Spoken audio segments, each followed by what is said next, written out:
एक गांव में दो किसान रहते थे। दोनों बहुत ही गरीब थे। दोनों के पास एक एक छोटा सा जमीन का टुकड़ा था जिस पर खेती करके वो अपना घर परिवार चलाते थे। कुछ समय बाद दोनों किसानों की एक ही दिन एक ही समय पर मृत्यु हो जाती है। यमराज उन दोनों को ऊपर भगवान के पास लेकर जाते हैं। तो भगवान उनसे पूछते हैं कि बताओ अब तुम्हें दूसरा जन्म कैसा चाहिए, इस जीवन में तुम्हारी क्या कमी रह गई थी। तो ये सुनते ही एक किसान बड़ा गुस्से में बोल पड़ता है, आप ये पूछ रहे हो प्रभु कि क्या कमी रह गई थी? आपने दिया ही क्या था? इतना बेकार जीवन आपने दिया, एक छोटा सा जमीन का टुकड़ा जिस पर मैं पूरा दिन गधों की तरह काम करता रहता था, थोड़े से ही पैसे कमा पाता था जिसमें से आधे तो घर परिवार को चलाने में चले जाते थे और बचे हुए आधे कोई लेकर चला जाता था। ना ढंग के कपड़े मिलते थे पहनने के लिए और ना ही पेट भरने के लिए पूरा ढंग से अच्छा सा खाना। अब आप मुझे अगले जन्म में ऐसा जीवन दो जिसमें मुझे किसी को पैसा देना ना पड़े, हर तरफ से मेरे पास पैसा आए। भगवान कहते हैं तथास्तु।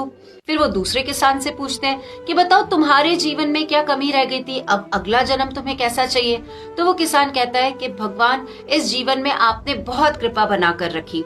आपने कभी भी मुझे और मेरे परिवार को भूखे पेट सोने नहीं दिया, तन ढकने के लिए कपड़ा भी दिया और पेट भरने के लिए भोजन भी। हाँ, बस एक चीज की कमी मुझे पूरे जीवन में महसूस होती रही कि मेरे द्वार पर जब कोई जरूरतमंद कुछ मांगने के लिए आता था तो मेरे पास उसे देने के लिए कुछ नहीं होता था।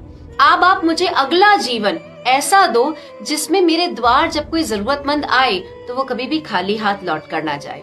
भगवान ने दोनों को कहा तथास्तु और दोनों किसानों को उसी गांव में एक ही दिन एक ही समय पर दोबारा जन्म देकर भेज दिया। आप जानते वो दोनों क्या बने?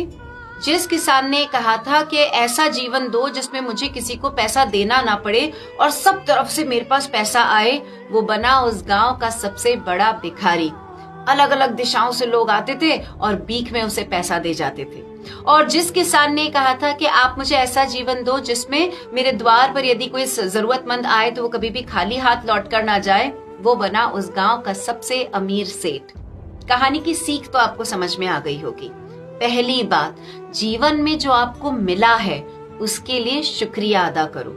जो नहीं है, जो कमी है, उसकी शिकायत मत करो। और सबसे बड़ी बात, जब भी आप ऊपर वाले से प्रार्थना करो, उनसे हमेशा ये कहो कि आप हमेशा जीवन में मेरा हाथ ऐसे रखना, कभी भी ऐसे मत रखना। मेरी गिनती हमेशा देने वालों में रहे, कभी भी लेने वालों में नहीं।